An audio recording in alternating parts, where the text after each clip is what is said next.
Welcome to the Miracle Number 7 podcast. I'm Libby McGugan and this is my partner Graham McKeever. Hello everyone. And in these podcasts we'll take you on an inspirational journey from sudden diagnosis to self-discovery and healing. And just as a reminder, we are not offering medical advice in these podcasts. It's simply our personal experience designed really to inspire, to educate and inform. Yes. So there's been a little bit of a delay in recording this podcast. And the reason for that is I've ended up back in hospital. So we're calling that a bump in the road, of which there probably will be many on those journeys. And, you know, I hadn't really expected it, obviously, as clearly, you know, quite often you don't expect a bump in the road. So I ended up with a gallbladder infection. They think that's what it was anyway. And it was round about where I had my liver stents put in. So there was a lot of stuff going on there. I ended up in pain. We went to the hospital. They admitted me, that's the short version of it. And they saturated me with antibiotics, as they said, because the gallbladder was definitely there was something going on. Yeah. It was inflamed. So obviously I had lots of worry around that, around the stents, around the procedure, around my recovery and how I'd been doing so well. It really set me back, and it really properly set me back, emotionally, physically, spiritually, you name it, it set me back. And we will discuss that further down the line, because I think we'll add that into one of the future podcasts that we'll be talking about, where you have to deal with the emotional roller coaster. Yeah. So it's been an emotional roller coaster. So there's a bit of a delay, as we say, but I'm doing okay now. I was sent home with elephant-size antibiotics, which I have just about finished, and I feel much better today. And each day has been easier. So I'm really happy to report. And I think I might have caught a wee touch of COVID in hospital. I know. So, brilliant. Yes. However, you did do a 4-mile walk around the woods today. So yeah, so today was another testament to your strength and spirit and will and determination, which is all part of this. So today was a good day. Managed to walk around the woods. So back to the plan, and that was talking about radical nutrition. Yeah.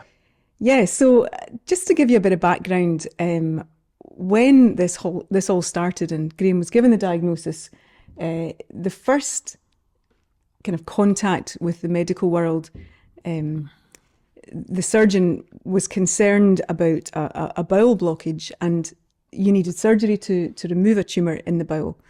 And before that was taken out, the surgeon had said, look, you need to go on a West of Scotland meal diet.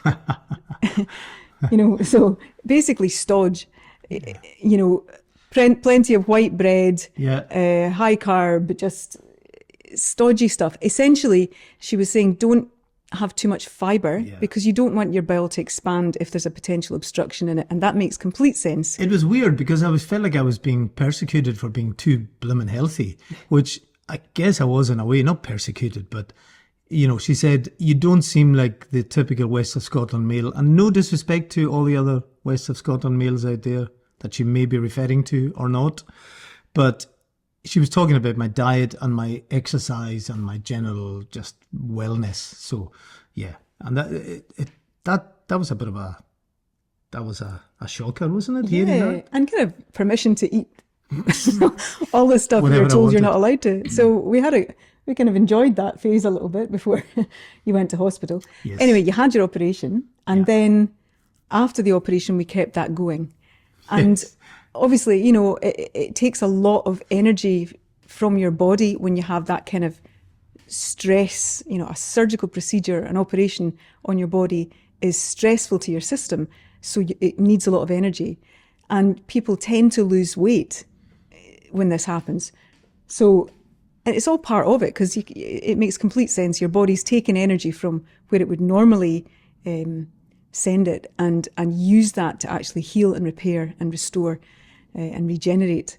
So I thought I was doing you a favour when you came home from hospital And I continued to feed you lots of carbs, all the good things that you enjoy. Oh my goodness, pasta, pizza. And a nod to my mother's friend Margaret, who is known as Margaret out the road, because she lives out the road from my mother. I don't think there are any other Margarets around the road, but she's known as Margaret out the road anyway. She's an amazing baker, and she sent down a glorious fruit loaf about that size. And I was having huge, 2-inch slices of this, lathered with butter, cups of tea. So it gives you an example of the kind of thing I was just loving, Yeah, and sure enough, you filled out. Your body, I could see it. You gained weight over a couple of weeks. You could see it was filling out to its natural size and state. Yeah. I think the other thing is, since Libby and I moved in together into this lovely home, which is just about 3 years ago now, we came to a really lovely mutual arrangement, which is Libby did most of the cleaning and I did most of the cooking, which I want to watch, obviously. So for me, cooking is a massive passion of mine anyway. For me, I could go without food and not notice it. And I love sharing food. Yeah. I love sharing food, but I don't have that spark of creativity that you have, or the passion around it. Well, it's not just that, but I've been making meals that were, suitable for 6 people, and we'd eat a good chunk of it, So we were really good eaters. So that continued after the operation. We just kept piling in eat very well. Well, yeah. Yes, until we had a chance visit from a friend of ours, dun, dun, dun. An amazing woman called Lubna Kerr, who is a pharmacist, and who 10 or so years ago, more than a decade ago, she set up a Centre for Health and Wellbeing in Edinburgh, a charity really looking at a holistic approach to people's health. So she's so well informed with nutrition and supplements, meditation, lifestyle. She's very rounded in her approach to healing. And she has a vast medical knowledge as well. So she was an amazing friend to have. And she accidentally dropped in one night to see us. She should have been at a party, but she got the night wrong for the party. And there was some happy coincidence, of which there have been many on this journey. Synchronicities. Anyway, she showed up and we were delighted to see her. And we sat out in the sunshine, gave her pizza and pasta and a slice of Margaret's big cake. And she loved it. And she said, "Thank you very much. That was delicious. But we need to have a chat." Let's talk about your diet, she said. Yes. To which I said, pardon? Because I had probably had a mouthful of cake or something at that point. Yeah, that was the first part of what has now become a very, very quick education into nutrition. When you have a condition, you're diagnosed with a condition like this. Yes. I mean, let's face it. The thing about this, right, is that diagnosis or not, we all eat too much sugar. Absolutely, bottom line, this society and many societies, westernized societies, sugar does cause a lot of the problems that we have. And that's it. Yeah. And it's very, very difficult not to have sugar in your life. Really difficult. But so it turns out that cancer cells thrive on sugar. Yes. And that's their main form of metabolism. So that's their energy source. And they will take sugar from the system preferentially, so your other cells don't get as much. So one of the pieces of research that's come out again and again and again is with a cancer diagnosis, or in fact, an inflammatory condition diagnosis, is cut the sugar. Yeah. So cut the sugar and lower the carbs was essentially what Lubna said. Yeah. What did we do the next day? Well, we cut the sugars and we cut the carbs. Cut everything. And then we virtually collapsed. Yeah. Because we were still doing the walks that we normally do. That first 3 days was really tough. It was. Really tough because, as Libby said, we'd been building up, with carbs and sugar actually. And, going back actually to my whole life, you know, I rarely had a cup of tea without a biscuit or two. I always had a biscuit. I had a real sweet tooth. And I was a big carb lover as well. You know, just reversing back a little bit here with a bit of background to my nutrition prior to this. You know, we certainly had a really healthy diet since we've met. You know, very little red meat. We eat fish and chicken and lots of vegetarian-based meals. Still like the odd steak and things like that, but Libby was less inclined that way. So that became, you know, when you're cooking for just two people, you know, you just cook for two instead of cooking individual meals. So it became, you know, common sense for me not to have as much meat, which was fine. We're also, just to add to that, we're also very conscious of what meat we buy, you know, and that has the animal had a good life, you know, so if we are going to have meat, it has to come from a good source where we know it's not stressed and it's had free range and, you know. Well, again, if you're in that position and you can afford to do that, great, you know, but we know that a lot of people out there, it's not that easy. Yeah, have to feed their families and they just have to grab whatever they can, and that's fine, you know, and you know, food can be fuel, and it has to be, you know, there's a lot of food poverty out there and people just have to eat what they can, you know. But going back to certainly, you know, I've had a lifetime of cycling. I've got a fast metabolism, do yoga. I'm just, you know, my dad used to say to me when I was about 14, "Have you got hollow legs, boy?" You know, he'd say, "Where is all that food going?" And I continue to have hollow legs. I'm 59. And I've been very fortunate in my life that I haven't really put on a lot of weight. It fluctuated slightly, but it never ever bothered me. And I was always very proud of the fact, I suppose, that I could just eat whatever I liked without any comeback, I guess, you know. But yeah, it's a bit of a...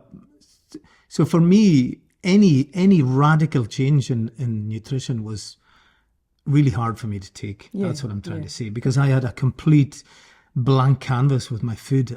There was never anything that I said, oh, I better not eat that, just in case. Mm-hmm. I was always very open with my diet and I just ate what I loved. And that's what I did. Mm-hmm. Yeah. However, once we learned that this is how cancer cells metabolize and grow, then it makes sense to do something to change that. Yeah. So we were both completely agreed that that's the way we would go. So we cut the sugar and we didn't lower the carbs. We cut the carbs initially and ran out of energy very quickly. So we were a little too radical, I think, to begin with. But in fairness, there's a reason behind that.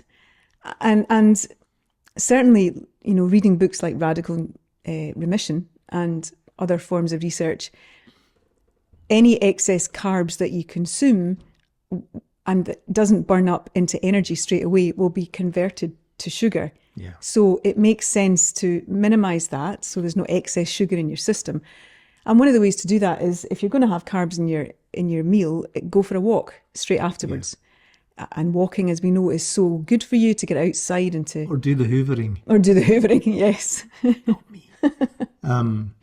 Yes. Yeah. So, yeah, some form of exercise to just to burn those carbs off. Yeah. So that was the first kind of radical change.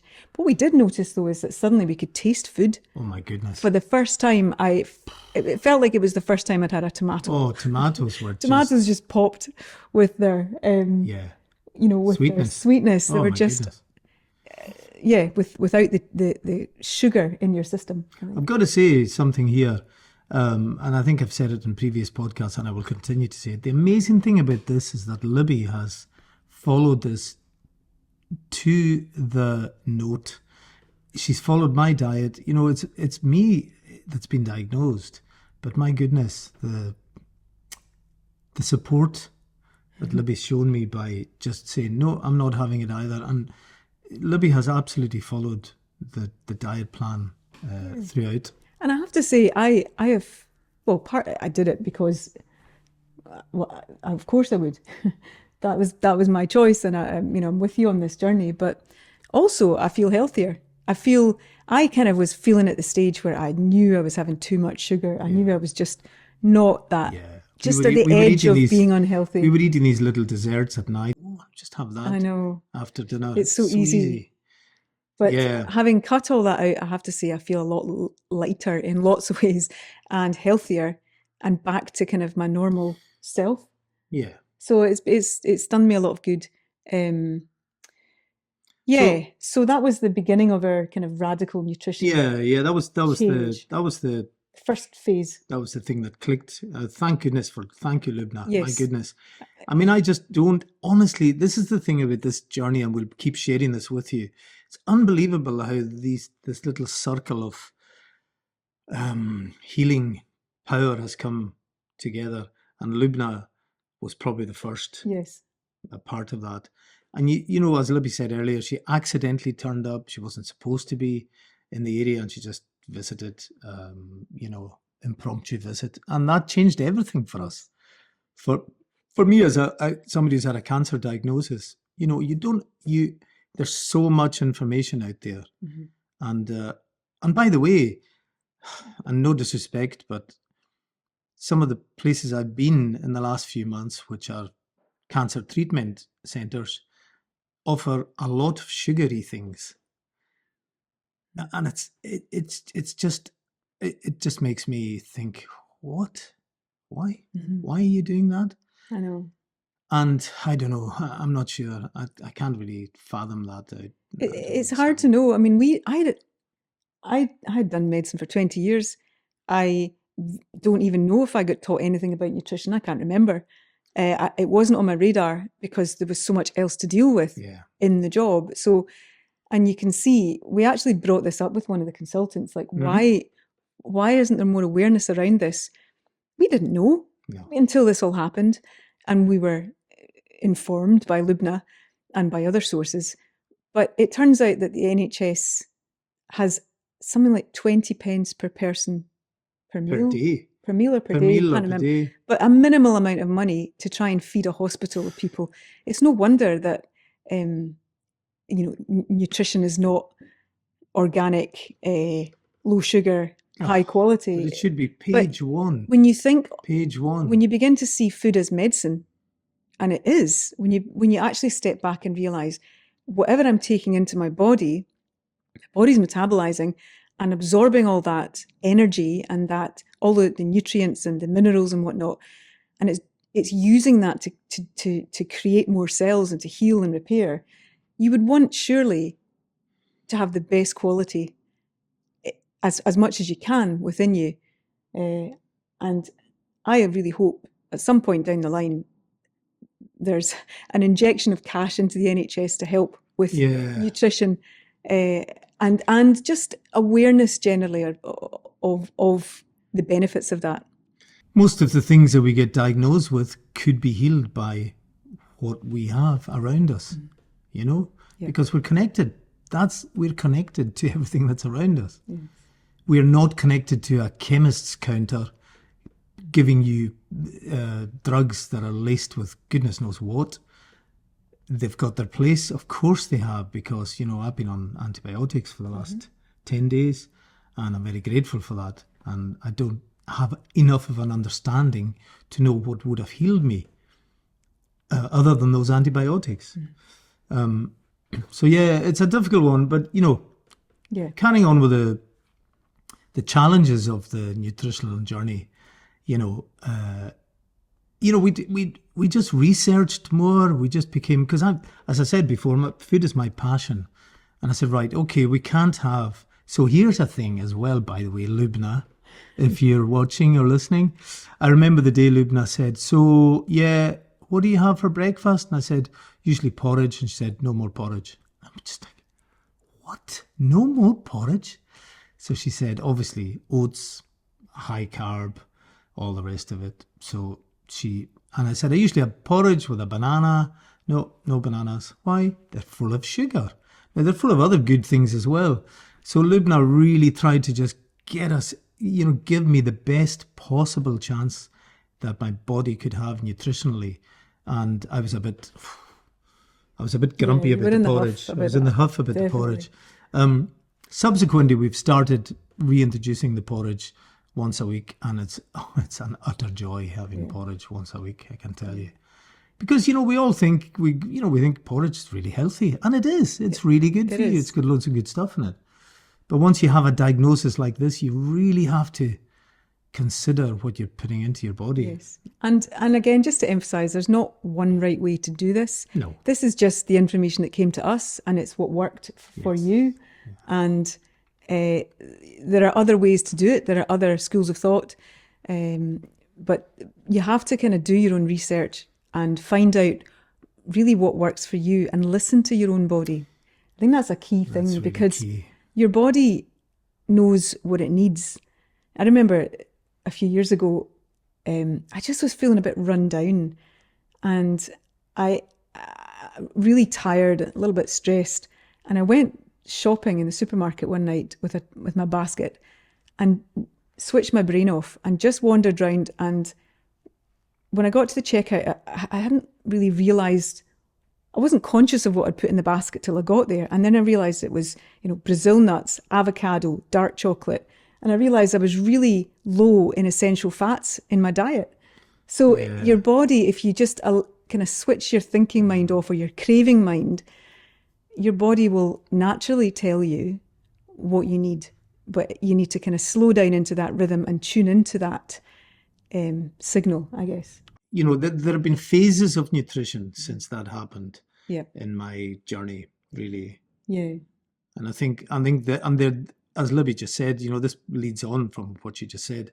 They're very reflective of what's going on in your body. Like, for example, when I was going through the liver stent procedures, Lubna, very, very, she was straight on it and said, okay, so lots of broths, chicken broths, miso broths, bone broth even. So we were going up to the farmer up the hill there. He gave us a pile of bones, and we made a bone broth. We were making regular full organic chicken into a pan and making a broth. And because the collagen and the the nutrients in broth it's got a very high nutritional content, and it's got all the stuff you need that helps you in that phase. And also it's light on the liver. Aye. So Lubna was saying, look, your liver's like a washing machine, and if you overload it, it's not going to clean stuff well enough. Yeah. So keep it light if you've got any stress in your liver. Again, Kathy with carrot juice, that's another way to help with how the liver functions. But broths in particular were a great way to get lots of nutrition in, but keep it light and not overload things. I can't look at a broth just now. So that's there what was happens. A broth phase. There's a broth phase. But again, I was in hospital a lot of that time and struggling a wee bit with pain and all the rest of it. But so I would bring food up to Graham 3 times a day. The nurses and all the other patients, you'd see them going, oh, here's Libby. What's she got? What she got today? What have you got today? And it's, they'd say, would you like something from the food trolley? I'd say, no, it's okay. My partner's on the way up with some nice food. In fact, there's a video we can show actually of one of the many times I was making some chicken dish for you to bring up. So we'll show you that now. So this is me making some chicken and mushroom stroganoff for Graham tonight. And I've just come back from hospital. I'm cooking this food. I'm going to bring it back up to him. It's full of goodness, and chicken and all the lovely ingredients here ready to go in. So just making sure that he's getting the best food, because food is a medicine, and nourishing his body with protein at the minute that he needs to build up on to restore his healthy balance and muscle mass and so on, and boost his immune system. So food is nature's medicine, and I'm just beginning to realise how important that is. So it's a whole new world of discovery around what's available for us just naturally and through good quality ingredients that nurture our bodies. And since we're not spending any money on wine anymore, at least not at the moment, then why not spend it on good quality food? So it's all worth it. So that was Libby in the kitchen. With the bad hair. Not at all. preparing food to take up to the hospital, which was just incredible.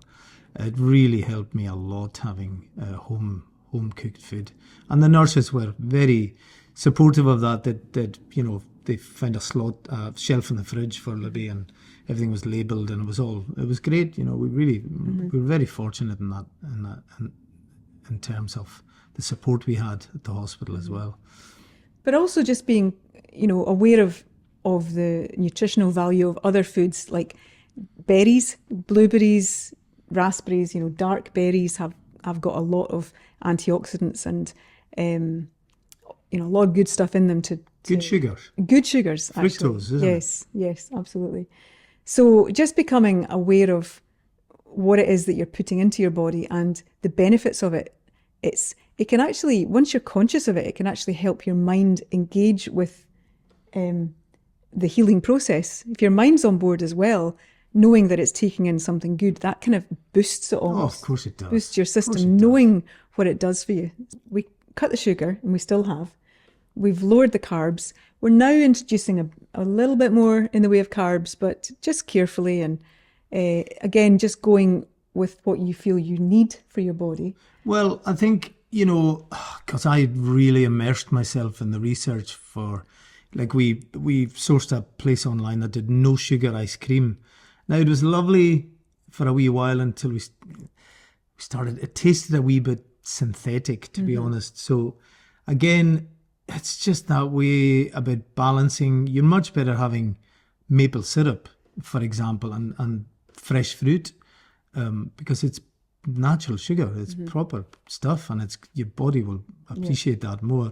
But I think one of the key things for me, I hardly ever looked at a label when I went shopping for food. Honestly, guys, but my goodness, I'm not obsessive about it, but I do check labels, and the sugar is the thing. Any sauce packets or whatever, or bottles of sauce in the supermarket, you look and you go, okay, the first ingredient is sugar, so that means it's got the most of that in it. If sugar's further down the line, the general rule is that there's less of it. But if the ingredients are near the top, it means there's more of it. That's it. Yes. That's how they work. So it's amazing when you start to look at labels, which again, I'd never done either, how much sugar's added to stuff. So you've always been amazing at cooking, thank goodness, because it stresses me out. But, home cooked food, exactly what's in it. Yeah. But we very much cut the processed food altogether. Yeah. Certainly no processed meat, no kind of, cook in the microwave. Yeah, meals, none of that stuff. We cut all of that. We have a bit of cheese. Yes. We enjoy a bit of cheese. There's some, and again, there's some research that's not so good for some. I think cancers, for breast cancer, it's not so good. But again, you'd have to do your own research on that. Yeah. But we cut the processed food, we cut the carbs and the sugar, and we just ate more organic food, more wholesome nuts and seeds. We bought things that as much as we could, we bought organic, high quality food, essentially, and made most of the meals we have had. And a lot ourselves. of eggs. A lot of eggs. I wish we had chickens. Oh my goodness. Eggs apparently are very good for, because there is a school of thought that cancer is the result of toxins in your body, and tumours are doing a great job of actually walling those toxins off and keeping them in a safe space, and your body then releases those toxins in its own time. So eggs apparently are great to bind toxins and to get them out of your system. So we've heard that. We also felt it was the right thing to eat, was a lot of eggs. It just felt intuitively it was a good thing in the morning. So we've had all kinds of eggs. Eggs everywhere. Eggs everywhere you can imagine. Yeah. It does get a little bit tedious sometimes. Well, we did this great thing, this one pot egg thing, which we would generally have after a fasting is another thing which we'll come on to, I think, further down the line, I guess, talking about or do you want to talk about We that should now? probably mention it now. I think it's relevant. Yeah, fasting is something that, oh my goodness, for a man who used to have to eat every 2 hours, fasting is just this kind of alien concept. Get You hangry mean after 2 hours. don't eat for 17 hours? Are you kidding me? But yeah, we did embrace fasting, and we did it once or twice a week, quite Yes. regularly. We're still doing it. Still doing it when we Yeah. can. And again, there's different schools of thoughts around this, but apparently 17 hours is, at 17 hours of fasting, your cells enter a phase of apoptosis, which means unhealthy cells kind of self-destruct, which is exactly what you want. You want unhealthy cells to kind of self-destruct and be excreted or eliminated from your body. So it's good for that. It's like a self-cleanse mechanism. And it's funny, you know, speaking to one of your friends who was talking about fasting. His mother used to do it just intuitively once a month. Yeah. She just stopped eating for a day, one day a month. And it just was a way to help clean and cleanse the body. Well, it's funny though, but when you start talking about all these things, like for example, the chicken broths, they're a really old-fashioned way of treating loads of ailments in loads of different cultures. Yeah. You know, your Aunt Maria's Italian, and she calls the soup she makes penicillin soup. That's what a lot of this stuff goes back generations, and it's because it works. Because it works, yeah. But the fasting, sorry. Yeah. So 17 hours, we've been doing that regularly. Yeah. Again, proper fasting, I think, is 3 days or 5 days, but we've not quite got to that point yet. Oh my goodness. I would need to be locked in a special room somewhere. I really would. Yes. I mean, yeah. But apparently it has very good results, and people have get loads more of energy. Apparently, yeah. So something else to consider. But the fasting, so the reason I mentioned fasting is I found this amazing one pot dish with eggs, but it's basically black beans fried up with onions, coriander, and a wee bit of chili, a bit of garlic, avocado sliced on the top at the end, and some lime. But you make 4 little indentations in your pan, and you put your fried eggs in there, which basically poach. Yeah. You just put the lid on until the eggs are just cooked through, and oh my goodness, it is just a pan of joy. Yeah. It's a one pan of joy.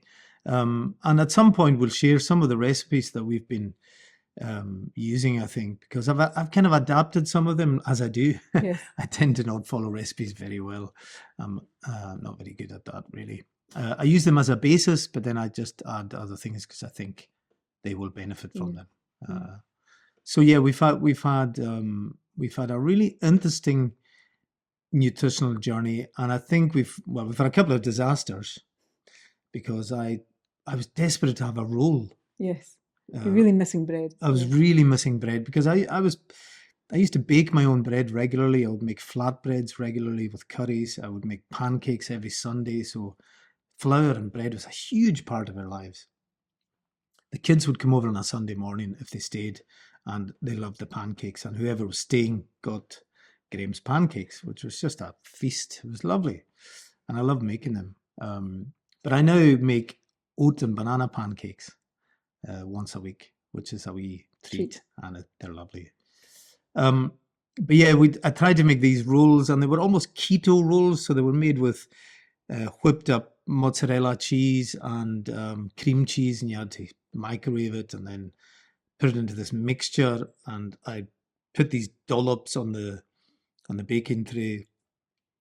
I wasn't very chuffed with how everything looked, really. I wasn't very confident. And there was supposed to be 8 rolls, wasn't there, or something? So we chucked it in, and out they came, and the whole thing was just a big flat. It had just disintegrated, blanched. Yes, it had just gone really flat.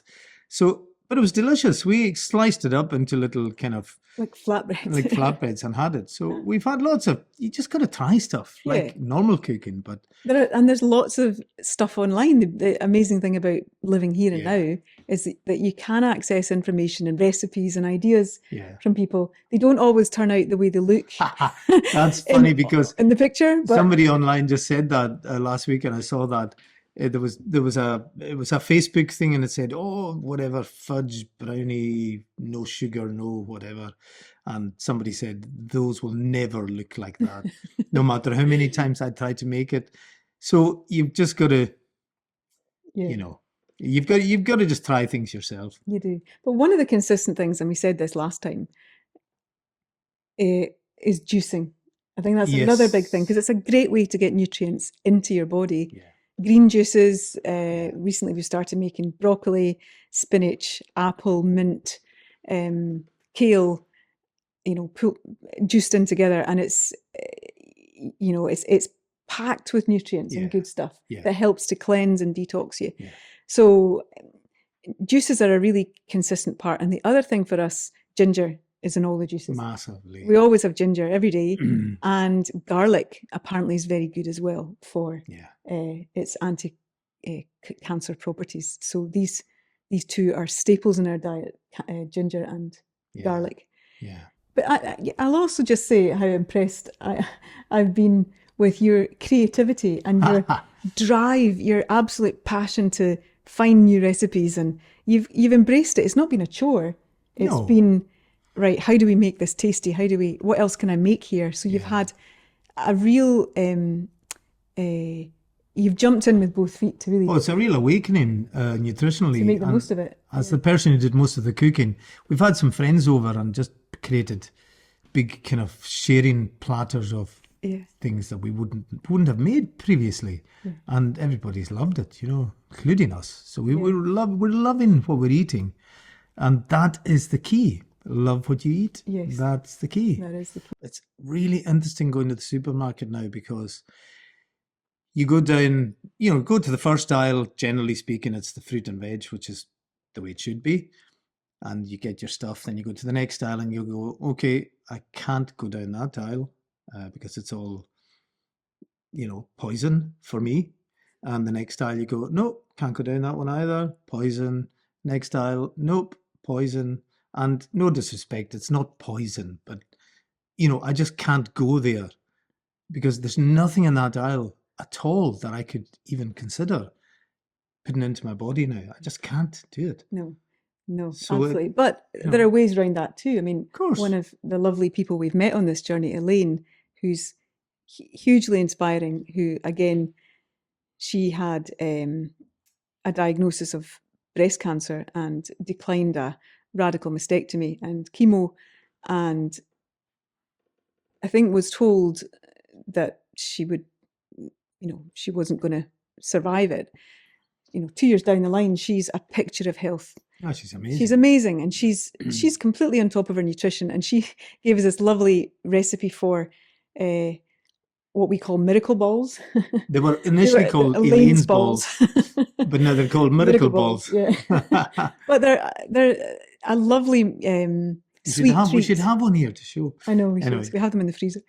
But they are a lovely mixture of cacao powder, cacao nibs, desiccated coconut, coconut oil, nuts and seeds, some dates. Yeah. So it's just being inventive with the stuff that is good for you and that you can have, and making something.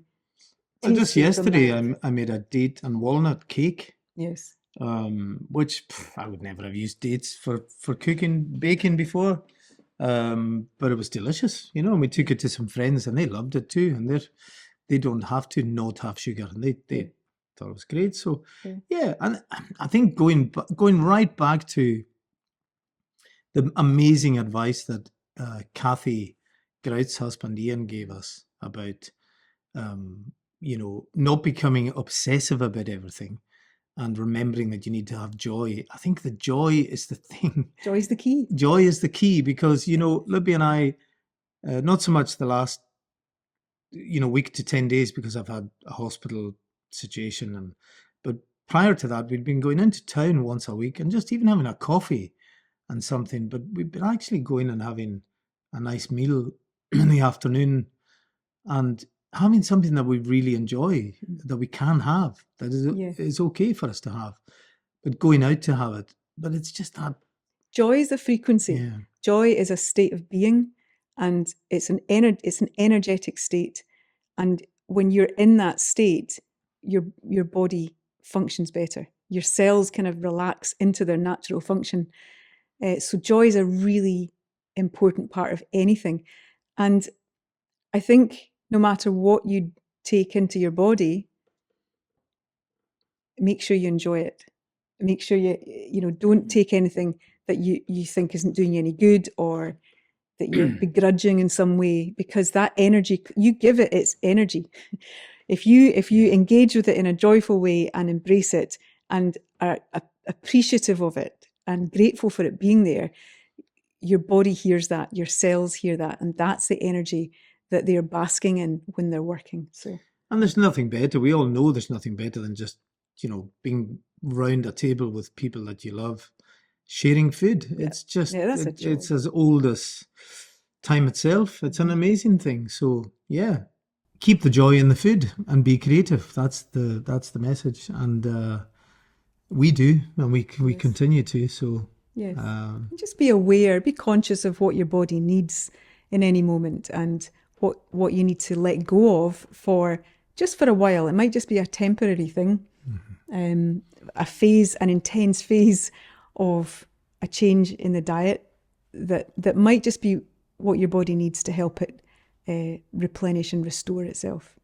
Yeah, because I know this is hard to believe, but I was getting really grumpy about the fact that I was saying to Libby, I'll never have a pizza again. I'll never have bread again. Oh, boo. All that stuff. And I was getting a bit despondent about, this is it for the rest of my life. And it's not, it's not. No. Once I'm well and we're good, then we'll be back to having pizzas and maybe a glass of wine. You never know. But certainly the sugar is the thing for me that I'm not missing at all. And I'm happy to have less sugar in my life, for sure. I feel better for it. It's a good thing. Yeah. So in next week's episode, we are going to talk about meditation and all the benefits that gives your body, and your experience of it as a cynic. As a cynic. Mm-hmm. As someone who's never done it before. But there's a lot to talk about there in generating this state that really helps your body heal. So thank you for listening, and we'll see you next time. See you next time. Bye.